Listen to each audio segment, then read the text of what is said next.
السلام عليكم، كي دايرين؟ لاباس عليكم؟ كي دايرين مع الصحه؟ كلشي بخير. اليوم ان شاء الله غادي نقدم لكم واحد الوصفه كتليق البرد. عندي هنايا 4 كيسان ديال الحليب، هما درتهم في الكاسرونه. غادي نشعل عليهم.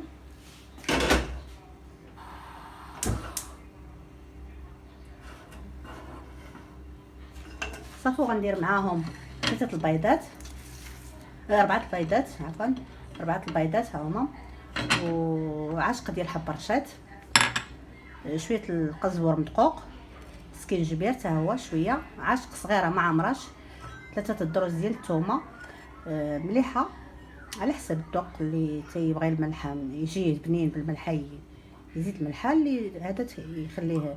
هنايا البزاط هو شويه، وعندي هاد السكينجبير طري خضر. انا غادي ندير ان شاء الله.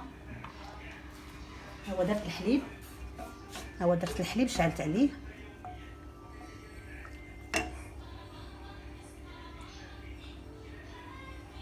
صافي غادا نلوحادو، هما نقيتهم مزيان وغسلتهم وخليتهم حتى نشفوا.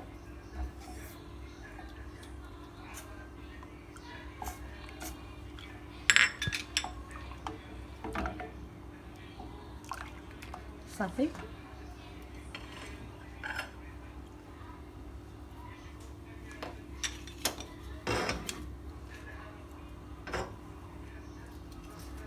العطريه غادا نلوحها حتى هي كامله. سكينجبير خضر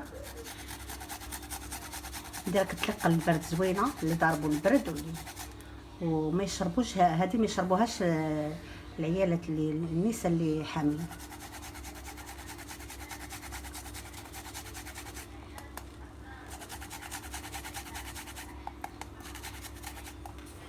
ما تخافوش منه.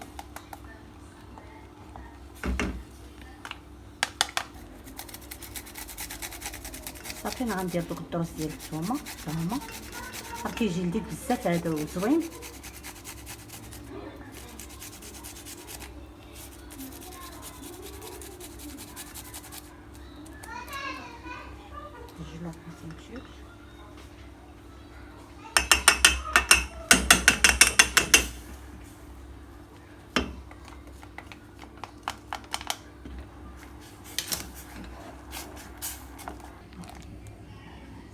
صافي كنخليه حتى يقرب يغلى مزيان شي شويه. صافي وكنلوح عليه داك البيض.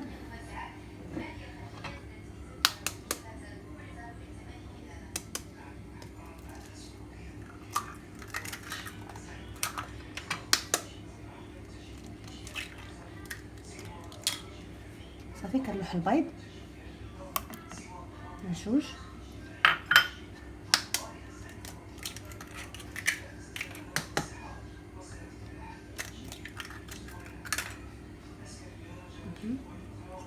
ربعة البيضات صافي، وكنبقى نحرك حتى يطيب هذاك البيض. صافي وكنقدم بالصحه والراحه. هي كيفاش كتجي زوينه وصحيه ولذيذه بزاف.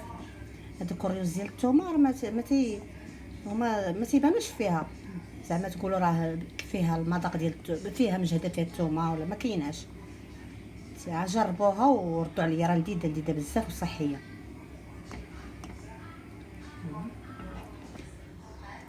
ها هو كيفاش كيجي. هاد الوصفه هذه كيشربوها حتى النساء اللي يلاه كيولدوا، كتليق ليهم. اللي كيولدوا عادي، اما اللي كيولدوا بالفتيح لا، كتكون سخونه عليهم.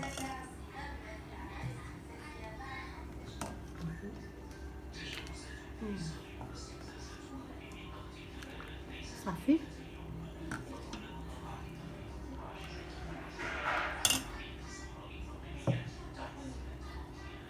صافي ها هي. الا عجبتكم جربوها راه زوينه بزاف وصحيه. الا عجبتكم شاركوا مع الاصدقاء ديالكم، وما تنسوناش في اللايكات وفي الابوني. والسلام عليكم، الى اللقاء.